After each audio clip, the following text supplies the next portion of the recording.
Bonjour, dans ce nouveau numéro d'Il était une fois un livre, je vous présente le roman Les Aiguilles d'or de Michael McDowell. Alors Michael McDowell, il s'était fait connaître il y a plusieurs années avec sa série Blackwater, qui était déjà publiée chez Monsieur Toussaint Louverture.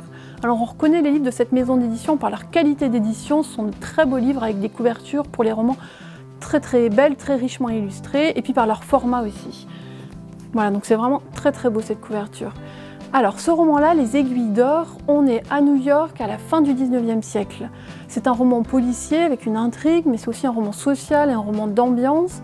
On va suivre le destin de deux familles que tout oppose. Il y a une famille qui est très riche, qui vit dans les quartiers huppés. Alors on va suivre un juge, un avocat, un pasteur, et puis leur fille, leur femme, qui vivent dans de très belles maisons, qui ont une vie mondaine.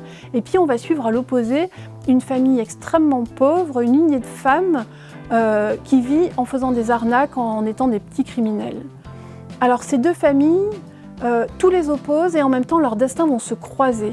Le juge a des visées politiques et il a décidé de faire un exemple et d'éradiquer le crime dans un quartier, et il va se fixer sur cette famille de criminels. Mais ce qu'il ne sait pas, c'est que cette famille, la matriarche, elle a vraiment aussi une haine, une rancœur contre lui, et elle a décidé de le faire chuter. Alors ça, on va découvrir au fur et à mesure du livre pourquoi, qu'est-ce qui les lie, qu'est-ce qui s'est passé dans le passé pour qu'ils en viennent à se détester autant. C'est vraiment savoureux cette lecture. Michael McDowell, il est très fort pour ça, pour mener cette intrigue comme ça qui nous tient en haleine, mais il est aussi très fort pour créer une ambiance.